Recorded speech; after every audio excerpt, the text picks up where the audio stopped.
the fuck is this movie?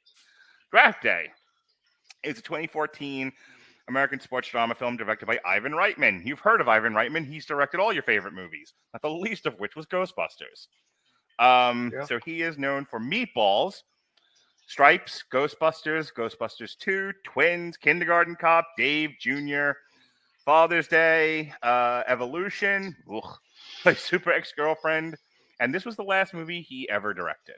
So yeah, I was gonna say that this was his final movie. Yep, that he gave us. And what a doozy! It stars Kevin Costner and Jennifer Garner.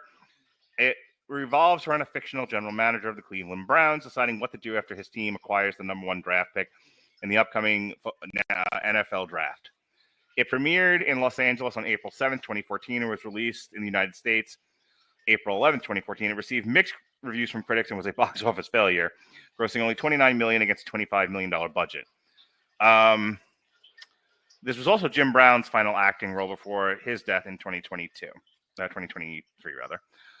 A couple of things about this, because I always say I'm going to do this at the end and then I forget. So,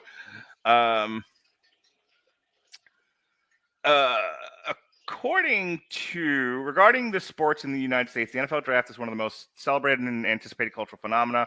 Steve Purcell from the Tampa Bay Times remains very opinionated about the shortcomings of the film, claiming this movie doesn't even trust the viewers to know where teams play, as each city is introduced with their relative mascot.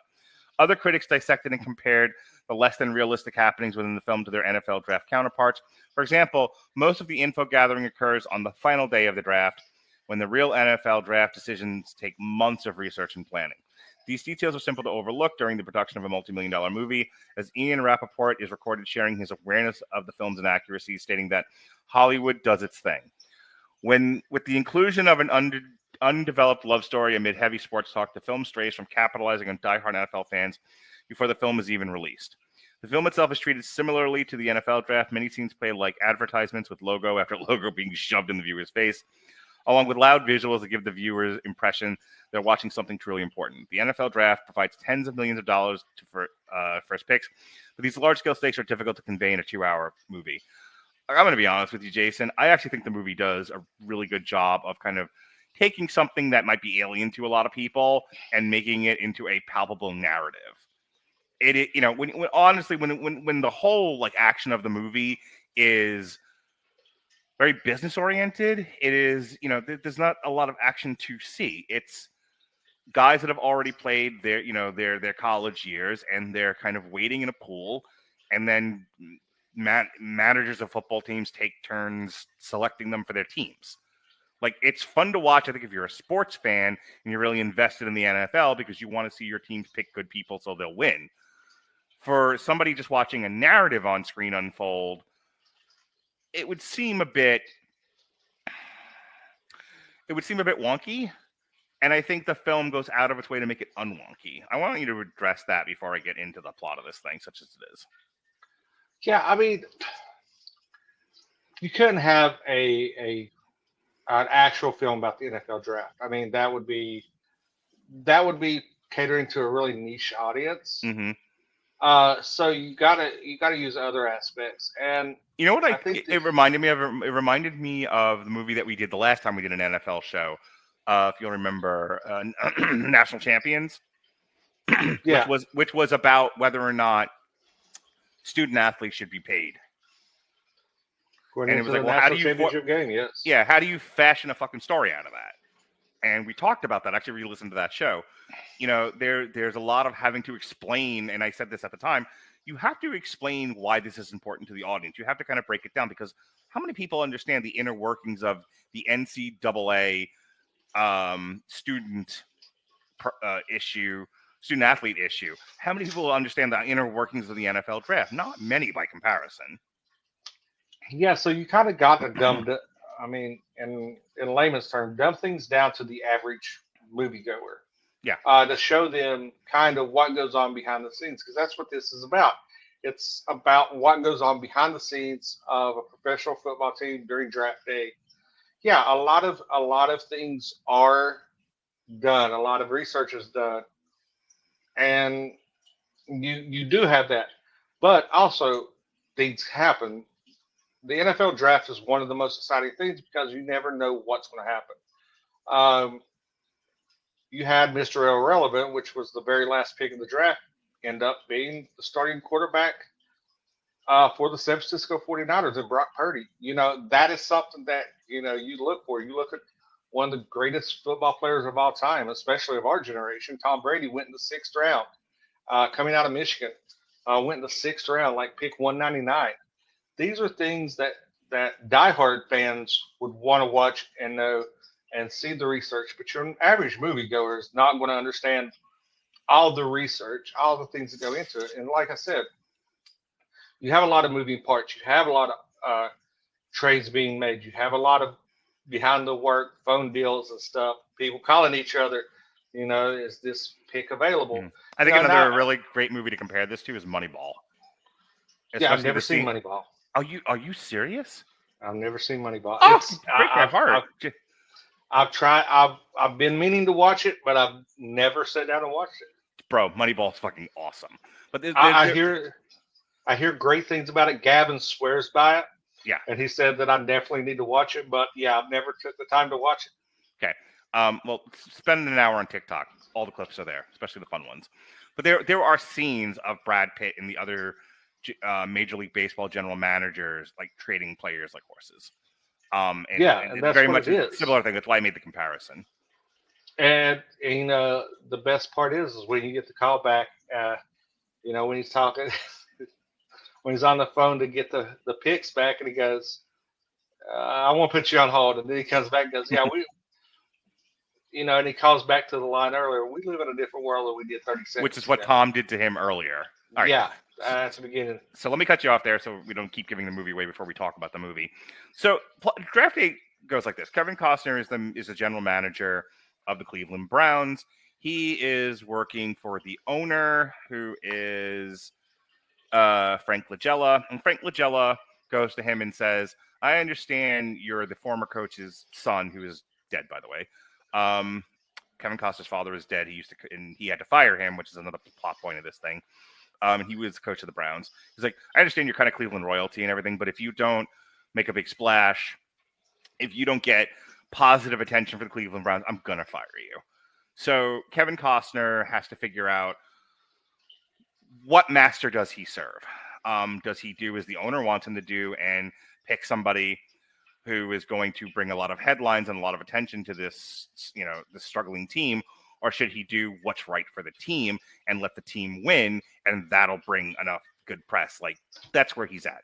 He has a new coach in Dennis Leary, and Dennis Leary is like, I left Dallas to come here and coach a team, and you're picking people who I don't need for my system that won't work. If you keep doing this, it's kind of, again, a Moneyball type situation. And Kevin Costner's like, you're the coach, you coach the team I give you. And Dennis Leary's like, or I won't. How does that sound? So there's that.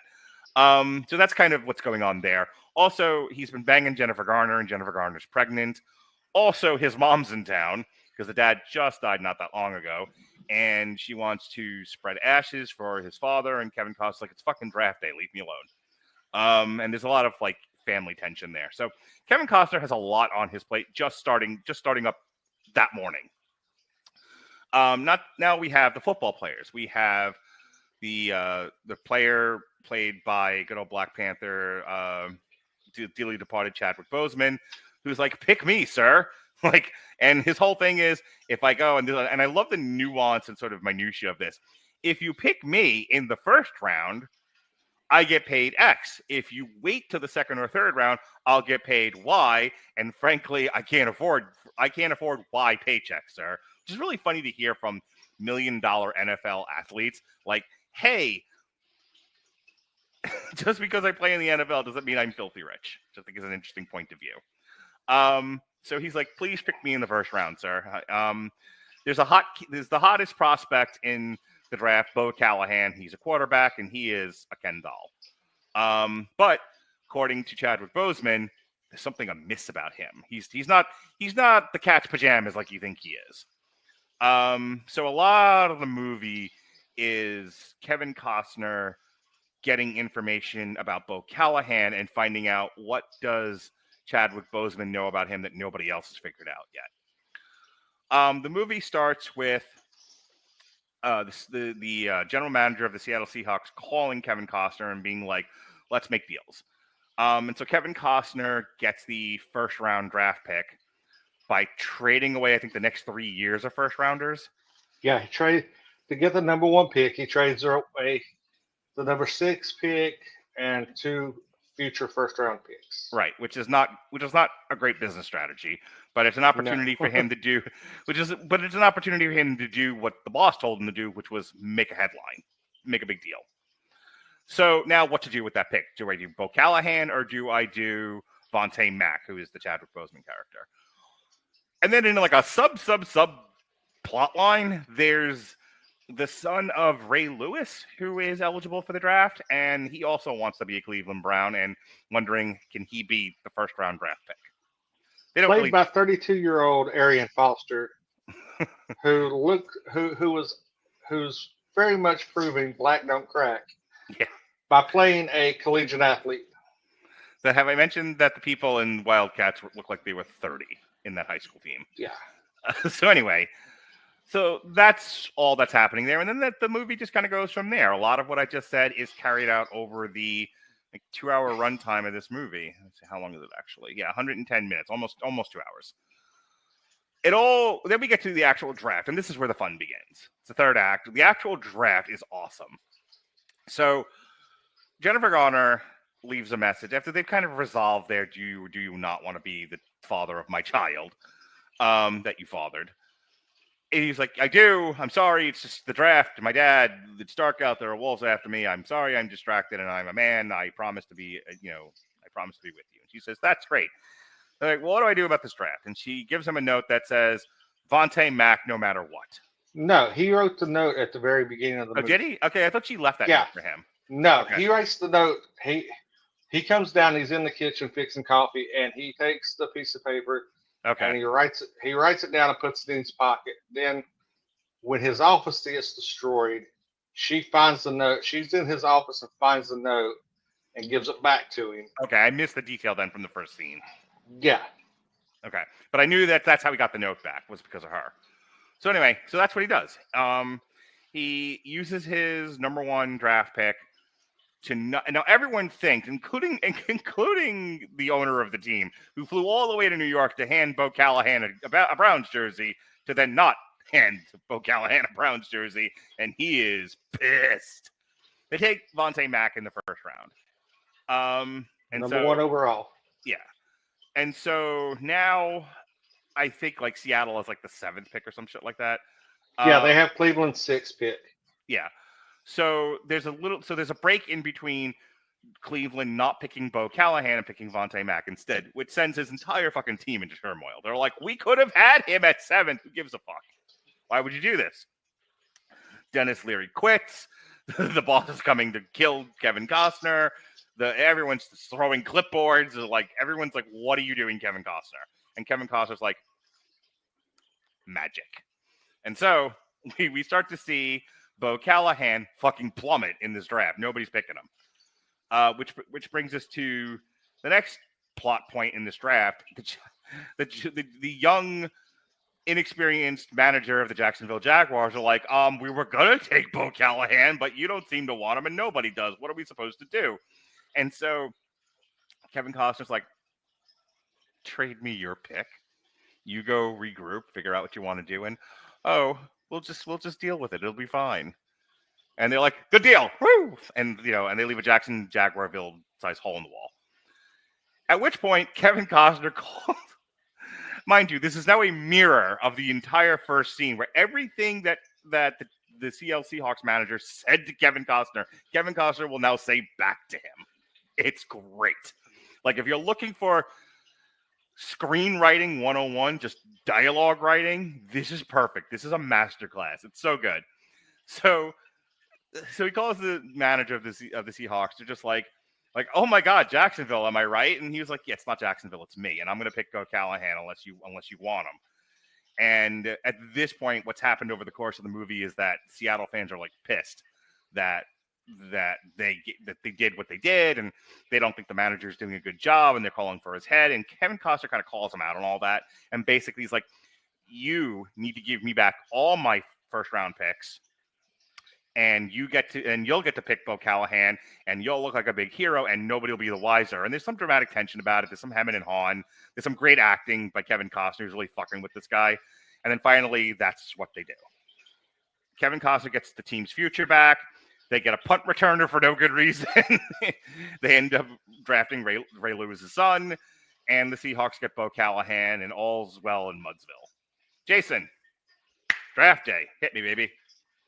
Yeah, like I said, this does kind of mirror the 2014 draft itself, with the Browns with a highly talented Heisman Trophy quarterback, kind of having some character issues and falling down the draft. The Browns actually took him in Baker Mayfield. You might know him, and because he's down there in Tampa Bay now. But yeah, I mean, to the fact that this paralleled the movie so much during the actual NFL draft. John Gruden said this is better than draft day, making a reference to the movie. And also, the trade that Cleveland made is similar to the one that the Washington Redskins, I will not call them the Commanders, made during the 2012 draft, where they moved all kinds of draft picks to get up to the number 2 pick to take Robert Griffin III, RG3. So yeah, this had a lot of similarities to an actual draft day. You had the subplot of, what's going on, who's going where, the character issues. Surprised we didn't see a freak out, since we did have Puff Daddy in the movie. Oh, I don't know. I think they cut a scene where Puff Daddy was rubbing Bo Callahan in baby oil.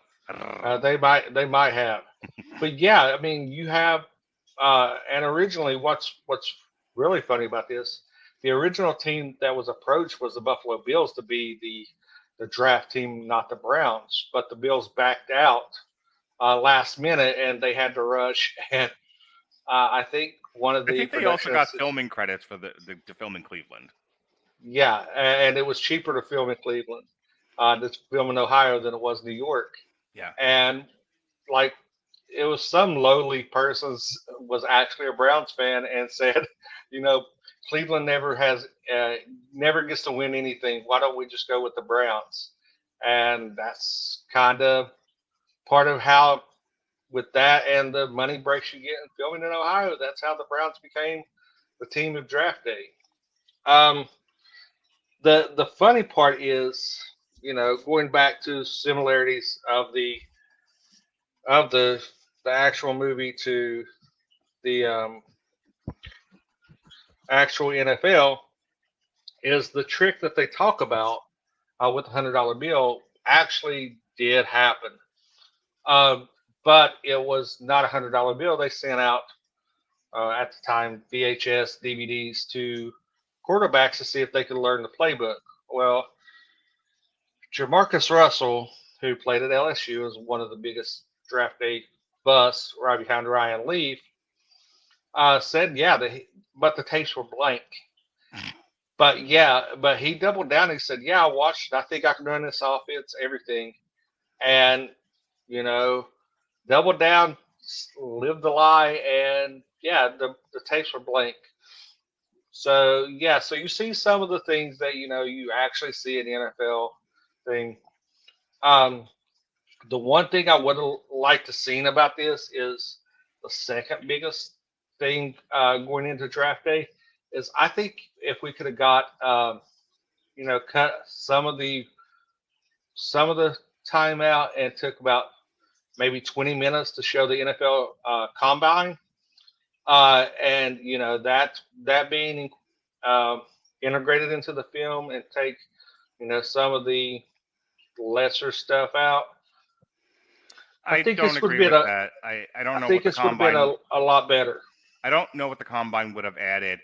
Also, you can't just do a movie about the draft. You have to add in some interpersonal drama. Well, yeah. I mean, I'm just saying you could have started out with everything as is. Show the combines. Show everybody salivating over Bo Callahan and everything, and putting the pressure on, and then go into I will give you a cold open, and you do that with the credits.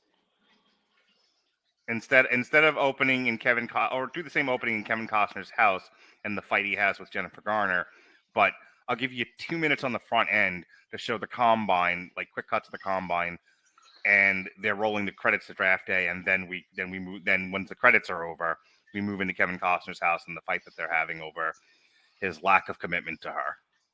I don't know of any other way this makes any sense. Okay, I'll give you that, but I'm just saying that, I'm just pitching my movie here, Mark. Yeah, so we always like to rewrite the movie. All right, let me cut in. I think the stuff with Kevin Costner and his mom doesn't work nearly as well. Because they don't really get into it. It informs the conversation he'll have later on with Jennifer Garner when they're sitting by the practice field. And I think all of this is character stuff. His fight with her in the morning about I'm pregnant and you have not committed to even wanting to stay with me or not and raise this child that you have brought into this or going to bring into this world.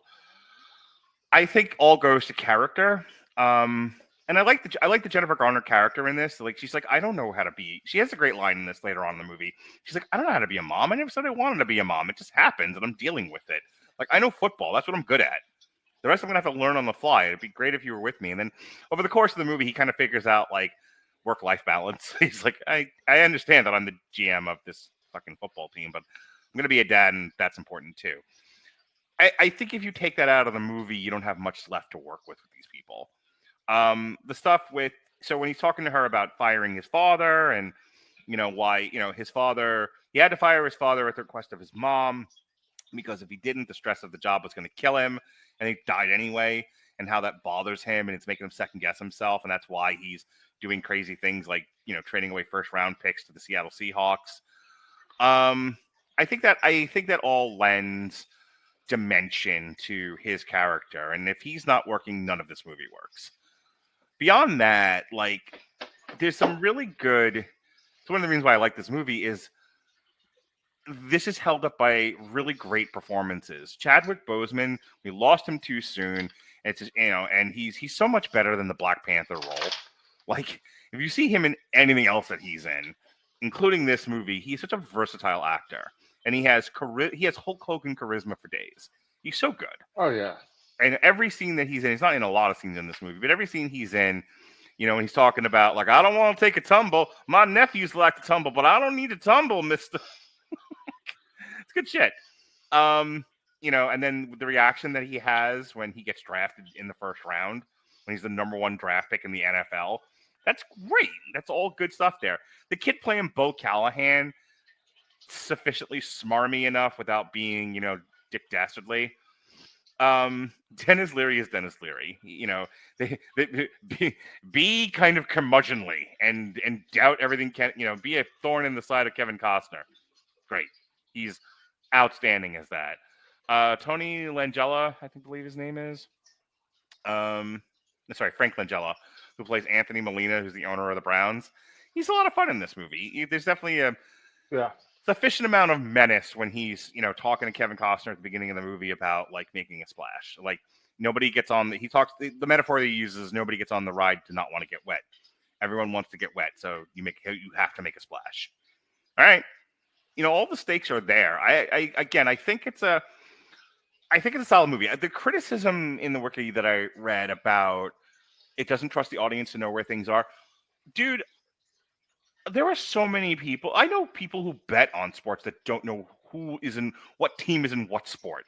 When I talk to the gals in the office about sports betting, and they all want the money, they don't know a fucking thing. They don't know. I said, I start pitching bets to them, and they're like, "Which sport are we talking about again?"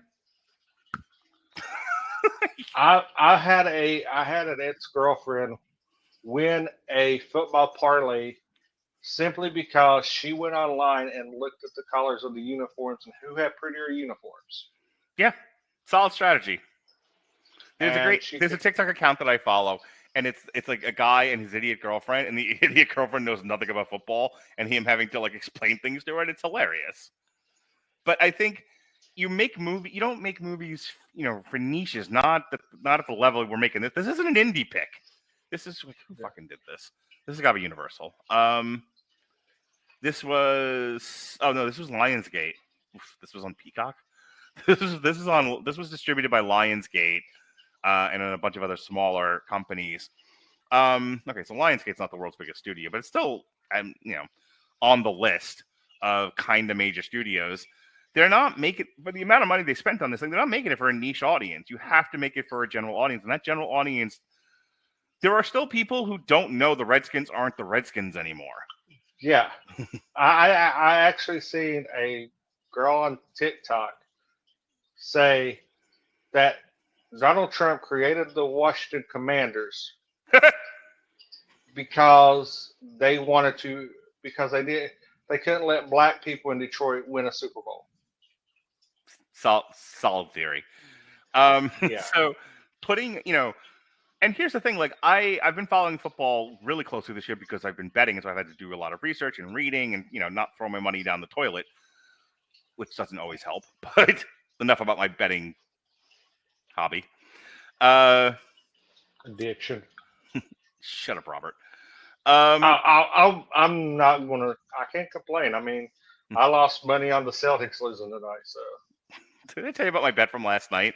So I bet the over on the Wizards versus the Kings, and then I added a player prop for Kuzma, who had been traded after I made the bet. And then instead of voiding it, they just let it go. And I'm wondering why he's not getting any rebounds. And I'm like, I Google it real quick. I'm like, oh, he got traded to the Bucks. And it took him about a day to void that part of the bet for me. I won, by the way, because the Wizards fucking obliterated the Kings. But enough about basketball. So anyway, to conclude my thoughts on draft day, I don't think, one might argue, and certainly some of the criticisms in the wiki that I read were about like this. The movie comes across as a bit garish. It's very much like walking the strip of Vegas. Everything is just in your face and bright lights and, almost has no style to it. But I think if you're going to make a talky movie about a wonky subject, bright lights and jingling keys is going to work for most of the audience. It's fine. I also think it adds to the aesthetic of the movie because have you ever watched an NFL game? Fox fucking Sports has a robot throwing a football around. Garish and garish and bright and over the top is kind of how you do sports now. It's all like that. Everyone took the lessons from the WWE and ran wild with it. I mean, Nickelodeon has the slime game with Patrick and SpongeBob as broadcasters, and they slime players and stuff when they score touchdown. So yeah, I mean, you got to the bright lights, the flashing things, the aneurysm based seizure-inducing special effects. That's what works. That's you gotta find something that appeals to everyone and exploit it to your heart's desire.